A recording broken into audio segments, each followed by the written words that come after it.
Hello guys, नमस्कार, जोहार, आदाब, सत श्री अकाल। एग्जाम फाइटर में आप सभी का ग्रांड वेलकम है साथियों। आज हम लोग झारखंड में जो अपकमिंग एग्जाम्स है आपका जेट झारखंड एलिजिबिलिटी टेस्ट, इससे जुड़ा हुआ एक प्रैक्टिस सेट सॉल्व करेंगे। और प्रैक्टिस सेट ही इसको नहीं बोलेंगे, बल्कि प्रैक्टिस सेट के साथ आपको कुछ कॉन्सेप्ट भी दिए जाएंगे ताकि आप इस प्रैक्टिस सेट में प्रश्नों को सही कर पाए। साथियों, आपको पता है जेट पेपर 1, जेट का जो पेपर 1 है उसमें 10 यूनिट है।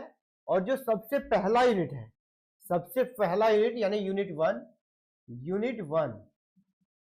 वन आपका क्या है? Teaching aptitude. तो ये आपका टीचिंग एप्टीट्यूड से जुड़ा हुआ सेशन है, उसी का एक प्रैक्टिस सेट बनाएंगे। टीचिंग एप्टीट्यूड ये आपका यूनिट 1 है। जैसे आपको 10 यूनिट पढ़ना है ना, कितने यूनिट पढ़ना है? 10। तो ये 10 यूनिट में पहला यूनिट है यूनिट 1 टीचिंग एप्टीट्यूड, और इससे जुड़ा हुआ एक हम लोग प्रैक्टिस सेट सॉल्व करेंगे। और यह प्रैक्टिस सेट हमारा बेस रहेगा लेवल्स ऑफ टीचिंग, यानी शिक्षण के स्तर। तो मैं आपको थोड़ा ब्रीफ कर दूंगा, इसके बाद क्वेश्चंस पे जाएंगे, ताकि अगर आप नहीं भी पढ़े हैं ना, हमारे साथ प्रश्नों को आप सॉल्व करेंगे। तो शिक्षण का जो स्तर होता है यानी टीचिंग का लेवल होता है, वो 3 होता है: स्मरण शक्ति, समझ और विचारात्मक। ठीक है, मेमोरी लेवल होता है, ठीक है, अंडरस्टैंडिंग लेवल और रिफ्लेक्टिंग लेवल। यानी जब आप सोच लीजिए आप एक बच्चे हैं, ठीक है, एकदम क्लियर कॉन्सेप्ट। तो बच्चा जो है छोटा सा, उसको हम लोग क्या कौन सा टीचिंग देते हैं? टीचिंग का किस लेवल में रहता है? उसको हम लोग किसी चीजों को रटाते हैं। जैसे आप मान लीजिए कोई स्टार्टिंग का बच्चा है, अल्फाबेट रटाते हैं, फिर उसको क ख रटाते हैं, टेबल्स रटाते हैं, यहाँ तक कि पोएम भी रटा देते हैं इंग्लिश का, है ना, 5-6 पेज का पोएम उसको रटवा देते हैं। जैसे बचपन में आप लोग भी याद करते होंगे, है ना, ट्विंकल ट्विंकल लिटिल स्टार। लेकिन आपको ट्विंकल पढ़ने नहीं आता है, लिटिल पढ़ने नहीं आता है, स्टार पढ़ने नहीं आता है, लेकिन आपको पूरा पोएम याद है। तो इस प्रकार का जो टीचिंग होता है हमें, जो आरंभ में दी जाती है, उसको कहते हैं स्मरण शक्ति। यहाँ पर सिर्फ मेमोरी पर जोर दिया जाता है, बच्चों को रटने पर जोर दिया जाता है, ताकि उसके अंदर कंटेंट डाला जाए, क्योंकि ये ब्लैंक रहता है, उसमें जब तक कंटेंट नहीं जाएगा फिर आगे वो बढ़ नहीं पाएगा। तो पहला लेवल क्या होता है? स्मरण कराने का, कि ज्यादा से ज्यादा चीजों को उसको स्मरण कराए और ये तो उसको हैबिट में शामिल करे। तो टीचिंग का पहला लेवल क्या हो गया? स्मरण शक्ति, यानी मेमोरी लेवल टीचिंग। दूसरा है समझ। इसके बाद जो टीचिंग होता है वो थोड़ा अंडरस्टैंडिंग, उसके अंदर बोध आने लगता है। इसको बोध स्तर भी बोलते हैं, या समझ स्तर भी बोलते हैं, या अंडरस्टैंडिंग लेवल ऑफ टीचिंग बोलते हैं। यहाँ पर अब रटने के साथ साथ समझाने पर जोर दिया जाता है। ठीक है, हम टेबल पढ़ा रहे हैं, 2 1 जा 2, 2 2 जा 4, 2 3 जा 6, ऐसे हो रहा है। तो 2 में फिर हम 2 जोड़े, इसलिए 4 हुआ, फिर 4 में 2 जोड़े तो 6 हुआ। ये बच्चा अंडरस्टैंड करने लगता है। इसके पहले क्या करता है? वो सिर्फ रट रहा था। अब वो उसको अंडरस्टैंड कर रहा है, समझ रहा है। ये होता है समझ। और विचारात्मक में अब वो उन चीजों को पॉजिटिव तरीके से, नेगेटिव तरीके से, अलग अलग तरीके से वो सोचेगा, चिंतन करेगा। इसको चिंतन स्तर भी कहा जाता है। चिंतन स्तर यानी वह बहुत ज्यादा एनालिटिकल तरीके से विश्लेषण करेगा। मान लीजिए अगर हम 2 का टेबल को ही 2 4 6 8 ऐसे लिख रहे हैं, अब वो कहेगा कि नहीं, इसको मल्टीप्लाई से भी कर सकते हैं, है ना। 2 को मल्टीप्लाई 1 से करेंगे 2, फिर 2 को मल्टीप्लाई 2 से करेंगे 4, 2 से मल्टीप्लाई करेंगे 3, यानी वो 2-3 तरीके से एक ही चीज पे आएगा। ठीक है, ये 3 लेवल्स होते हैं टीचिंग के। आज हमारा जो एमसीक्यू रहेगा ये इस पर आधारित रहेगा, पहला वाला पे। ठीक है, ये फर्स्ट वाले पे अभी एमसीक्यू आधारित रहेगा। जो मैं आपको कॉन्सेप्ट दे दिया हूं, ये जो फेज होता है यहाँ पर रटाने पर जोर दिया जाता है, तथ्यों को याद कराने पर जोर दिया जाता है, समझाने पर जोर नहीं दिया जाता है। ये आरंभिक टीचिंग लेवल्स है। इसके आधार पर आप सभी अभी जो दे रहा हूँ आपको क्वेश्चन एमसीक्यू, आप उसको सॉल्व कर लेंगे, इसके पूरे चांसेस हैं। ठीक है, मुझे उम्मीद है आप सभी अच्छा करेंगे, और मेरे आंसर बताने से पहले आप आंसर बता देंगे। ये प्रयास आपका रहे, आप कमेंट कर देंगे कि हम आंसर बताएं, इसके पहले आप कमेंट कर दें इसका आंसर क्या होगा। ठीक है, सबसे पहला क्वेश्चन है, निम्न में से कौन सा शिक्षा जगत में शिक्षण के 3 स्तरों में शामिल है? अभी हमने देखा 3 स्तर होते हैं टीचिंग्स के, उसमें से कौन कौन सा स्तर होता है आपका? सबसे पहला स्मृति स्तर, दूसरा बौद्ध स्तर, तीसरा चिंतन स्तर। यहाँ पर आपको क्या दिख रहा है? स्मृति स्तर भी है, बौद्ध स्तर भी है, चिंतन स्तर है। क्वेश्चन है कौन सा शिक्षा जगत में शिक्षण के 3 स्तरों में शामिल है? तो शामिल तीनों है, तो 1 2 3, यानी आपका आंसर क्या हो जाएगा?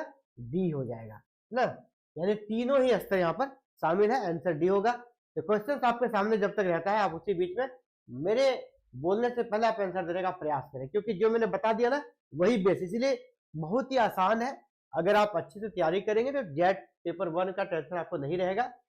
शिक्षण के सतत क्षेत्र को प्रमुख रूप से 3 स्तरों में विभाजित किया गया है, निम्न में से कौन सा एक शामिल नहीं है?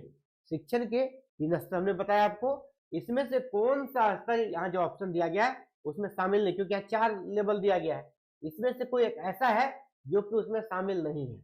कौन सा शामिल नहीं है ये आपको बताना है। तो आप देखिए कौन सा शामिल नहीं होगा, 1 मिनट, कौन सा इसमें शामिल नहीं है? 3 लेवल कौन कौन सा था? सबसे पहले क्या था? स्मृति स्तर, मेमोरी लेवल। दूसरा क्या था? अंडरस्टैंडिंग लेवल यानी बोध या समझ स्तर। तीसरा था चिंतन स्तर या उसको रिफ्लेक्टिंग लेवल ऑफ टीचिंग कहा जाता है। तो स्मृति स्तर यहां पर दिया गया है, इसी को स्मरण शक्ति स्तर भी कहते हैं। ये तो था आपका भाव स्तर, कहीं पर हम लोग नहीं देखे। बोध स्तर था, चिंतन स्तर भी था, तो ऑप्शन बी शामिल नहीं है। ऑप्शन बी आपका, ऑप्शन बी जो है ना वो आपका क्वेश्चन के अनुसार सही आंसर है, ऑप्शन बी। तो चलिए अब हम लोग आगे बढ़ते। देखिए अगर आप अच्छे से पढ़िएगा तो आपको कहीं कोई दिक्कत नहीं होने वाला है। अगर आपको कहीं कोई दिक्कत भी है तो मैं आपको बता दूं इन्फॉर्मेशन के लिए, आगे हम लोग अभी एमसीक्यू बनाने वाले हैं बहुत सारा। इसके पहले आपको एक नोटिस बता दूं इन्फॉर्मेशन, अगर आपको पेपर 1 में दिक्कत है हमारे साथ आप जुड़ सकते हैं। हम लोग पेपर 1 की यहाँ पे क्लासेस चल रही है। पेपर 1 का क्लास आपका स्टार्ट हो गया है, 15 सितंबर से क्लास स्टार्ट है एग्जाम फाइटर नंबर 1 ऐप पर। इस ऐप का लिंक आपको हमारे इसी वीडियो के डिस्क्रिप्शन में मिल जाएगा, आप इस ऐप को डाउनलोड करेंगे।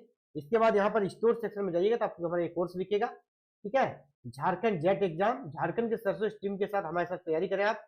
सिर्फ 149 में, प्राइस देखकर आपको आश्चर्य लगेगा, ये सिर्फ 149 में आपको पूरा कोर्स कंप्लीट करा दिया जाएगा पेपर 1 का, जहां पर रिजल्ट ओरिएंटेड क्लास देंगे। सिर्फ आपको पढ़ाएंगे नहीं बल्कि आपको सफल भी बनाएंगे, आपका रिजल्ट में नाम हो ये हमारा प्रयास रहेगा।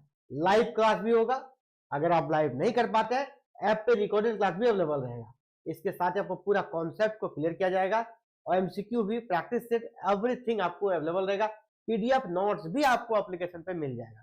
तो जल्दी से जाइए और एग्जाम फाइटर नंबर 1 ऐप को डाउनलोड कीजिए। गूगल प्ले स्टोर से भी डाउनलोड कर सकते हैं या इस वीडियो के डिस्क्रिप्शन में जो लिंक दे रहा हूं वहां से भी आप डाउनलोड कर सकते हैं और इस कोर्स में जरूर एंट्री करें। तो चलिए अब हम लोग आगे अपने फिर से अगले क्वेश्चन की ओर बढ़ते हैं। जिस किसी को भी दिक्कत हो आप हमारे साथ जुड़ सकते हैं और यहाँ पर क्लासेस कर सकते हैं। 149 ही में ही पूरा कोर्स कंप्लीट, सिलेबस पूरा कंप्लीट कराया जाएगा, 10 यूनिट को कंप्लीट कराया जाएगा, पीडीएफ नोट्स भी दिया जाएगा और प्रैक्टिस सेट भी कराया जाएगा। हार्वर्ड शिक्षण मॉडल आधारित है। अब ये आपके लिए नया है, हमने आपको बेसिक कॉन्सेप्ट दिया था लेकिन ये नहीं बताया था कौन सा मॉडल किसने दिया। जो शिक्षण के 3 स्तर है, पहला स्मृति स्तर, दूसरा बौद्ध स्तर, तीसरा चिंतन स्तर, तो सभी के अलग अलग फाउंडर है, उनके किसने यह थ्योरी दिया है। तो यहाँ पर है हार्वर्ड ने कौन सा शिक्षण मॉडल दिया था। हार्वर्ड शिक्षण मॉडल आधारित है, किस पर आधारित है? चिंतन स्तर का की शिक्षण व्यवस्था, बौद्ध या समझ स्तर की शिक्षण व्यवस्था, स्मृति या स्मरण शक्ति स्तर की चिंतन व्यवस्था, या उपयोग में से कोई। तो हार्वर्ड तो पहला वाला था स्मृति या स्मरण शक्ति स्तर या मेमोरी लेवल, जो भी कह सकते हैं। ऑप्शन सी आपका यहाँ पर सही आंसर है, ऑप्शन सी के साथ आपको यहाँ पर चलना चाहिए। चलिए आगे बढ़ते हैं। अगला क्वेश्चन आपका, देखिए अभी हम स्टार्टिंग में आप सभी को इजी क्वेश्चंस भी दे रहे हैं, बाद में क्वेश्चंस को मिक्स करेंगे, इससे फिर मॉडरेट करेंगे, फिर हार्ड भी करेंगे। जैसे जैसे एग्जाम नजदीक आएगा वैसे अपने लेवल्स को भी हम लोग बढ़ाएंगे। किस स्तर की शिक्षण क्रिया में बालक विषय वस्तु के तथ्यों को कंठस्थ कर लेता है? कंठस्थ यानी क्या हुआ? रट लेता है। कंठस्थ मतलब क्या हुआ? रटना। रटना क्या प्रवृत्ति किसमें पाया जाता है? आप खुद आंसर कर पाइएगा। बौद्ध या समझ स्तर में, स्मृति स्तर, चिंतन स्तर या उपयोग में से कोई नहीं। तो रटने वाला जो काम होता है वो स्मृति या स्मरण शक्ति स्तर, इसमें होता है बी नंबर। तो यहाँ पे आपका सही आंसर क्या हो जाएगा? बी, स्मृति या स्मरण शक्ति स्तर, जिसको कहा जाता है मेमोरी लेवल ऑफ टीचिंग। तो ऑप्शन बी आपका सही आंसर होगा। चलिए आगे बढ़ते हैं। कौन सा कथन सत्य नहीं है? इसमें से कौन सा कथन सत्य आपका नहीं है? ये पूछा जा रहा है, यानी 3 सही 1 सही नहीं है। स्मृति स्तर के शिक्षण का मूल्यांकन मौखिक और लिखित परीक्षाओं द्वारा किया जाता है। हाँ, ये होता है, अगर हम ABCD उससे मौखिक सिखा रहे हैं फिर उसे लिखने भी देते हैं ना, लिख पा रहा है कि नहीं, ये यहाँ पर होता है। ठीक है, ये सही है। प्रारंभिक कक्षाओं के बच्चों में स्मृति स्तर की प्रक्रिया धीमी होती है। प्रारंभिक स्तर के स्मृति स्तर की प्रक्रिया धीमी होती है, ये भी बात सही है, क्योंकि उनका माइंड बहुत चंचल होता है ना, कभी इधर कभी उधर माइंड में चलता था। आप एक चीज पढ़ाते हैं, एक चीज इसके माइंड में नहीं रहता है, इसलिए बच्चे को जल्दी याद नहीं रह पाता है। सी है, स्मृति स्तर शिक्षण के बच्चों में अंतःक्रिया अधिक होती है। इस लेवल में बच्चों में अंतःक्रिया नहीं हो पाती है, इतना उनके अंदर चिंतन विकसित नहीं हो पाता है, तो आपस में अपने दिमागी स्तर पे वो जोर लगाए, किसी चीज के बारे में निष्कर्ष पे पहुंचे, है ना, सही गलत को वो उस समय जज करता है। स्मृति स्तर का शिक्षण तथ्यों को रटने पर बल देता है, तो जी हाँ, रटने पर तो बल देता ही है, तो ऑप्शन सी आपका सत्य नहीं है। ऑप्शन सी आपका सत्य नहीं है, बाद बाकी सब सत्य है। तो चलिए अगले क्वेश्चन की ओर बढ़ते हैं। किस स्तर की शिक्षण व्यवस्था रटने की प्रवृत्ति पर बल देती है? बस अभी जस्ट हमने किया है, रटने पर बल कौन सा शिक्षण व्यवस्था देगा, कौन सा लेवल देगा, वो ज्यादा यहाँ पर डिस्कस ही नहीं कर रहा, सीधे स्मृति की शिक्षण व्यवस्था यानी मेमोरी लेवल टीचिंग में रटने पर बल दिया जाता है। तो ए आपका ऑप्शन ए यहाँ पर बिल्कुल सही आंसर होगा। चलिए आगे बढ़ते हैं। अगला है, स्मृति स्तर पर भूलने की प्रक्रिया काफी सक्रिय होती है। इसका प्रमुख कारण क्या है? जो पहला लेवल होता है उसमें बच्चे भूल भी जाते हैं। बच्चे क्या करते हैं? भूल जाते हैं। आप उसको याद कराइए, फिर अगला दिन क्लास में आएगा तो भूल जाएगा। इसका कारण क्या है? इस स्तर पर तथ्यों पर ध्यान नहीं दिया जाता है।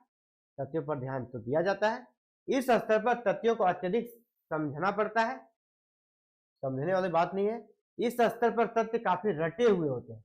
देखिए ये ही सही आपका होगा, क्योंकि ये यहाँ पर कहा जाता है कि रटा हुआ है। ठीक है, ये इसको रट के ही सिर्फ उसके दिमाग में बैठाया जाता है, न ही उसको समझाया जाता है और न ही उनको कोई इस प्रकार की चीजें बौद्ध कराई जाती है कि ताकि वो याद रखे। सिर्फ रटने पर जोर दिया जाता है। तो इसीलिए ऑप्शन सी आपका सही होगा। इसीलिए बच्चे भूल जाते हैं, क्योंकि वो तथ्य रटे हुए। अगर आप भी कोई चीज रटे हुए है ना, अगर आपको समझ नहीं है, तभी उसका प्रैक्टिस नहीं किए है, तो आप भी भूल जाएंगे। तो इसीलिए तथ्यों को रटा हुआ रहता है, इसलिए वो बच्चे भूल जाते हैं इस लेवल में। सी नंबर सही आंसर है। अगला है, स्मृति के शिक्षण में किसको महत्व दिया जाता है? किसको महत्व दिया जाता है कि बच्चे को ज्यादा से ज्यादा याद हो, जो याद कर ले। इसमें क्या चीज पे हम लोग बल देते हैं? संकेत अधिगम, श्रृंखला अधिगम, अनुक्रिया, या ये सभी? तो समझिए, बच्चे को हम बहुत सारी चीजें सिंबल के माध्यम से बताते हैं, संकेत के माध्यम से बताते हैं। तो ये संकेत भी हम लोग देते हैं। श्रृंखला जब उसको हम पढ़ाते हैं सीरीज में पढ़ाते हैं, ये नहीं कि आगे से फिर मिडिल से फिर लास्ट, या फिर आगे फिर लास्ट कर दिए, उसको सीक्वेंस में पढ़ाने का प्रयास करते हैं। इसलिए जब भी हम लोग देखिए, आप अगर ABCD सिखाते हैं तो उसमें अलग टाइप से फोनिक साउंड दिया जाता है, ABCDE, फिर उसके बाद FGHI, कुछ इससे मतलब फोनिक साउंड दिया जाता है ताकि बच्चे को सॉन्ग टाइप से लगे, याद कर ले। ठीक है, तो ये श्रृंखला अधिगम करते हैं। अनुक्रिया बार बार रिपीट करना पड़ता है, एक बार में याद नहीं होता है। ये सभी यानी क्या हो जाएगा? स्मृति के शिक्षण में किसको महत्व देते हैं? इन सभी को देते हैं। हम लोग सिंबॉलिक भी यूज करते हैं, सीक्वेंस में याद कराते हैं और बार बार इसको रिपीट कराते हैं, यानी ऑप्शन डी आपका सही होगा। ये सभी चीजों पर हम लोग ध्यान देते हैं स्मृति स्तर के शिक्षण स्तर में। नेक्स्ट है, ये यहाँ पर स्मृति स्तर के शिक्षण को अधिक बेहतर बनाने के लिए क्या सुझाव दिए जा सकते हैं? यानी पहला जो लेवल है इसको बेहतर करना है, तो क्या सुझाव यहाँ पे दिया जा सकता है?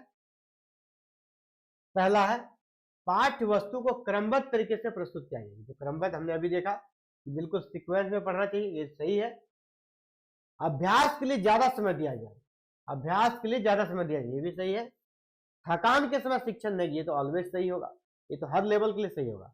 थकान के समय शिक्षण नहीं कराया जाए। ये पूछ रहा है उपरोक्त में से कौन सा कथन सही है? केवल एक, केवल दो, एक और दो, ये सभी? तो सभी सही है आपका। ऑप्शन डी पीच करेंगे हम लोग, ऑप्शन डी, ये सभी सही है। ठीक है, अगर स्मृति स्तर के शिक्षण स्तर सुधारना है तो वहां पर आपको क्रमबद्ध तरीके से पढ़ना चाहिए।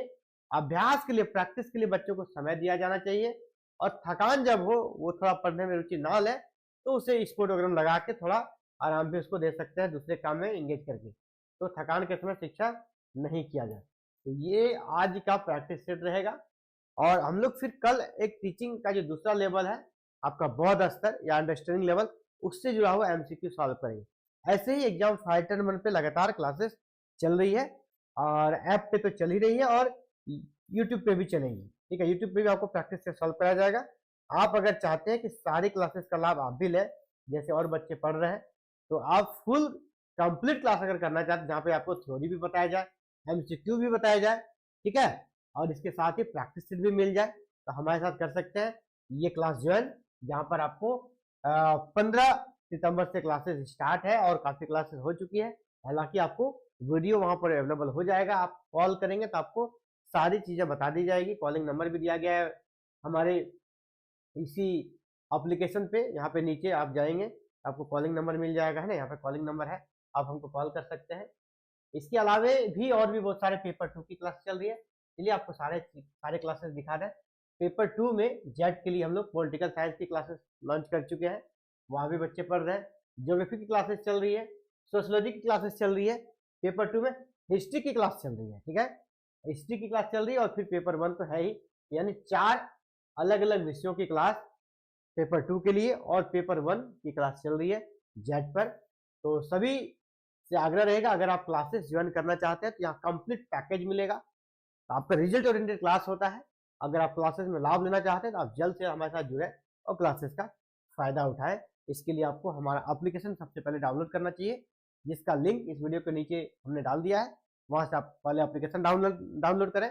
अगर यहाँ से नहीं तो आप गूगल प्ले स्टोर से भी डाउनलोड कर सकते हैं और वहां पर जाके आपको स्टोर सेक्शन पे जाना है।